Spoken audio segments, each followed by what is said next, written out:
নমস্কার, কেমন আছো সবাই? নতুন একটা ব্লগে সবাইকে স্বাগত।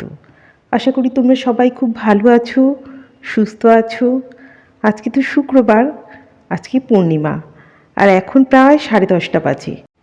তোমরা তো জানো প্রত্যেক পূর্ণিমাতে আমাদের বাড়িতে ভোগ নিবেদন করা হয় মা লক্ষ্মীকে।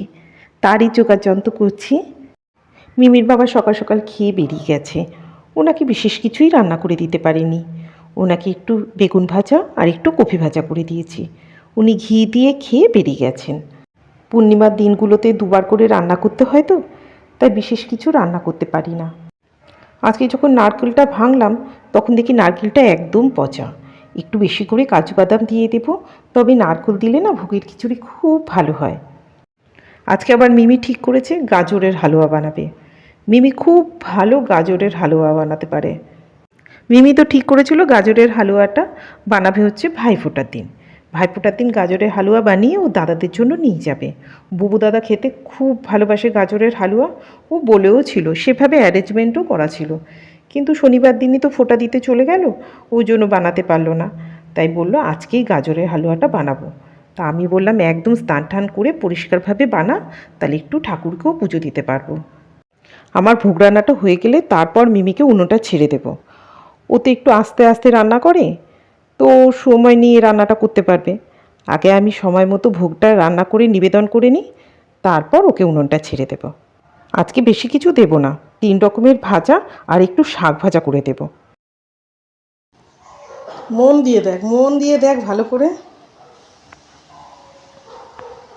যতক্ষণ ওই ভিডিওগুলো দেখছিস, নায়িকাকে এত ভালোবাসছিস, ততক্ষণ কিন্তু বিলটা কিন্তু হয়ে যেত। বিলটা কর, তারপরে চিন্তাভাবনা করব। বিলটা কর, সত্যি কথা। তখন তোর বাবাকে বলা যেতে পারে যে বিলটা করে দিয়েছে, তার জন্য ওর কিছু প্রাপ্ত। আমার বাবাকে আমি এমনি বলতে পারি। কি বলবি? বাবা পায়জামা কিনে দাও। ও কি, ট্রাউজার মানেই পায়জামা। কালকের থেকে মনে হয় 50খানা ভিডিও দেখেছিস না রে? বালিশগুলো উল্টে দে তো, রোদ্দুর চলে গেছে। বালিশগুলো একটু উল্টে দে, গরম হয়ে গেছে। আলু ভাজা, বেগুন ভাজা, কপি ভাজা আর এই যে কাজু বাদাম ভাজা হয়ে গেছে। এখানে খিচুড়ি সোমবার দেব, তার জন্য মশলাটা কষিয়ে নিচ্ছি। খিচুড়িটা হয়ে গেছে, সোমবারটা দিয়ে তারপর শাকটা ভেজে নেব।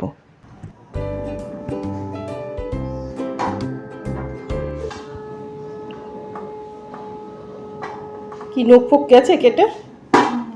হ্যাঁ, নখ কেটে গেছে? তাহলে মিমি দেখেছে ছুরি দিয়ে কাজু বাদাম ছোটো ছোটো পিস করছে। প্রো আচ্ছা, মধুসূদন দাদা হেভি খাবে। কাজু বাদাম কুচিয়ে রেখেছে, এখানে খানিকটা এলাচ গুঁড়ো করে রেখেছে। মিমি যখনই রান্না করে তখন কিন্তু কাউ সাহায্য নেয় না, ও পুরো যোগাযন্ত্রটা নিজে নিজেই করে নেয়। এই একটা সুবিধা। শাকটা হয়ে গেছে, এবার সবার শেষে একটু আদা বাটা দেব। আদা বাটা দিলে না লাল শাক খুব ভালো হয়। আজকে না শাকটা একদম টাটকা ছিল। বাজার থেকে এসেই বলেছে শাকটা আজকেই রান্না করে ফেলো, আজকেই রান্না করে ঠাকুরকে দাও। তা আমিও ভাবলাম ঠাকুরের নাম করে যখন নিয়ে এসে শাকটা রান্নাই করে নিই। ব্যাস হয়ে গেছে, এবার নামিয়ে নেব। আগে ভোগটা নিবেদন করে দিই, তারপর মিমিকে একটু সাহায্য করব।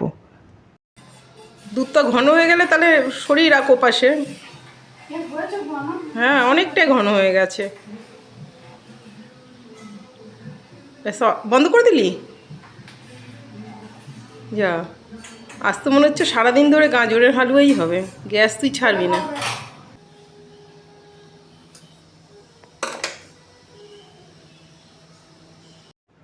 মিমি যতটুকু রান্না করে খুব যত্ন নিয়ে রান্না করে, তবে একটু বলে বলে দিতে হয়। বলে দিলে ও নিজে নিজে খুব সুন্দরভাবে রান্না করতে পারে।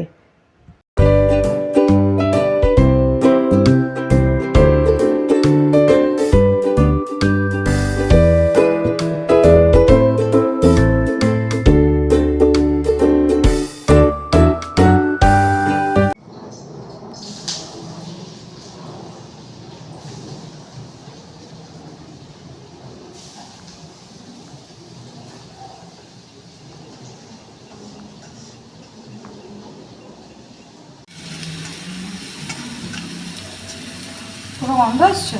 না, ঘিয়ের গন্ধই আসছে।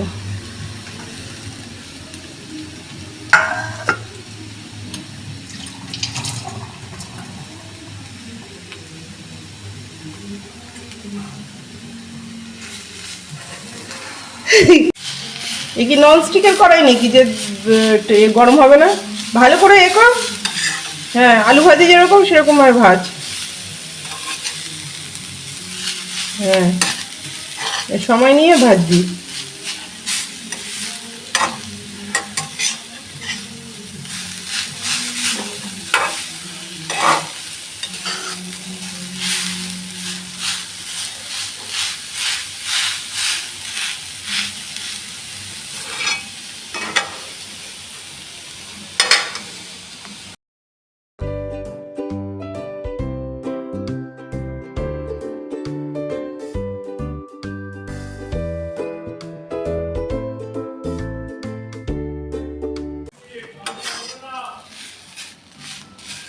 আচ্ছা, প্রচুর পাম্পের জল লাগবে সব বাড়ি। তারপরে নাতনি তো দেখালো, দোলনা দেখিয়েছে, হাঁটি হেঁটে দেখিয়েছে, কি কি। এমনিতে মিমি কিন্তু খুব একটা রান্না বান্না পছন্দ করে না, তবে যে জিনিসগুলো নিজে খেতে ভালোবাসে সেই জিনিসগুলো রান্না করতে ভালোবাসে। তবে সব যে রান্না করতে পারে তা কিন্তু নয়, তবে কিছু কিছু জিনিস রান্না করতে পারে এবং ভালো রান্না করে। একটু সময় নেয়, কারণ আঁচটা একটু কমিয়ে রান্না করে, ধীরে ধীরে রান্না করে। নতুন তো, কিন্তু রান্নাটা কিন্তু খুব ভালোই করে। গাজরটা খুব সুন্দর করে ভেজে নিয়েছে, একটু সময় নিয়ে ভেজেছে। এরপর অর্ধেক দুধ দিয়ে দিল। যা সুন্দর গন্ধ বেরিয়েছে না, চতুর্দিকে পুরো ঘিয়ের গন্ধ মোমো করছে।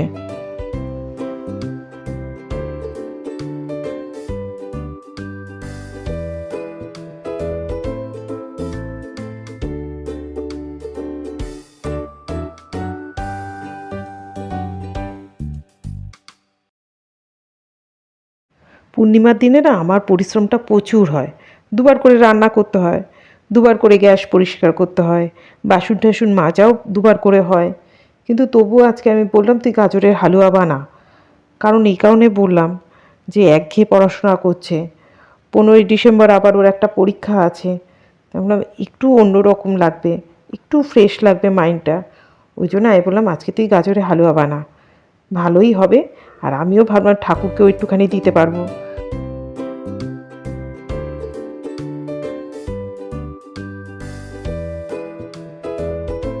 সবই হয়ে গেছে। নে এবারে কিন্তু ওনার দুটো মেয়ে কিন্তু শিক্ষিত, দাঁড়াও কোট দিচ্ছি। আর একটু গামাকা গামাকা হয়ে যায়, দেখতে তো সুন্দর হয়েছে, খেতেও সুন্দর হয়। নিশ্চয়ই ভালো হবে। আমি যতবার গাজরের হালুয়া করেছি ভালোই হয়েছে। হ্যাঁ, আমি তো বলছি খুব ভালো হবে খেতে। যদি মিল্ক মেড থাকতো আরো ভালো হতো। পুরো রান্নাটা হয়ে গেছে, সব শেষে পরিমাণ মতো আরও খানিকটা ঘি দিয়ে দিল। যা সুন্দর গন্ধ বেরিয়েছে, আর দেখো দেখতে কি ভালো হয়েছে, তাই না? জানো তো, মিমি কিন্তু বরাবরই একটু কৃষ্ণ ভক্ত। এই যে আজকে গাজরের হালুয়া বানাচ্ছে, সেটা কিন্তু ওর মধুসূদন দাদার জন্য। মিমির বাবাও একটু মিষ্টি নিয়ে এসছে। ও তো আজকে মধুসূদন দাদার জন্যই রান্না করছে, ওই মিষ্টি দিয়ে মধুসূদন দাদাকে দেবে। এই দেখো কি সুন্দর হয়েছে দেখতে।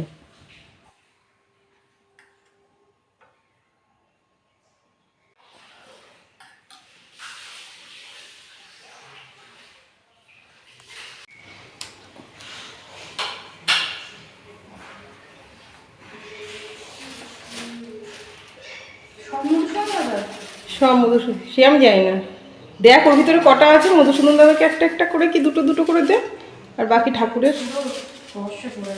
ওর ভিতরে রেখে দে। তোমরা রসগোল্লা নিয়ে এসছি আমার।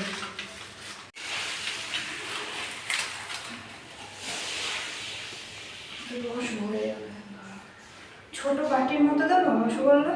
দে, তো যেটা খুশি তো তাই দে।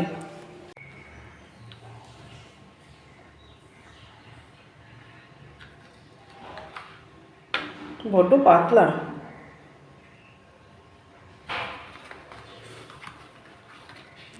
আমার জন্য নিয়ে এসে তুই শিওর? টাটকা রসগোল্লা। টাটকা রসগোল্লা তুই কি খাবি?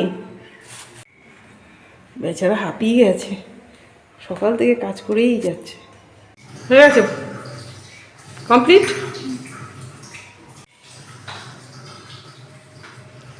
হয়ে গেছে মিমির।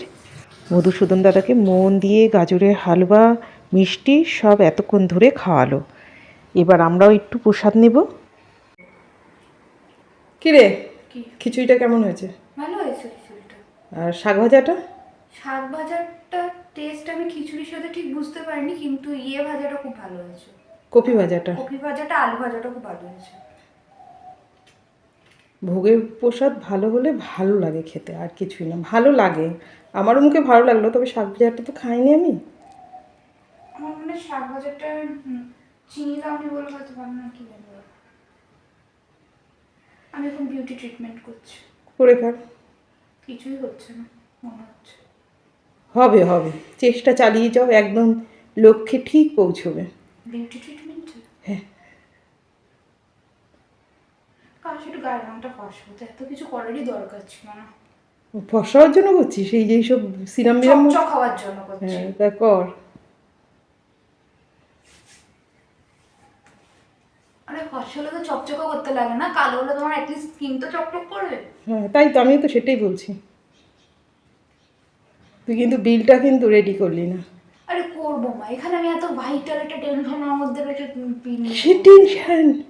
আরে তুমি বুঝতে পারছো না, ট্রাউজারটা কিনতে হবে। আমি তো ভাইটাল একটা রিসার্চের মধ্যে রয়েছে, কোনো ধ্যান দেওয়া না, কত বড় একটা রিসার্চ করছি। পুরো নেট খরচা করেছিস কালকের থেকে আজ পর্যন্ত।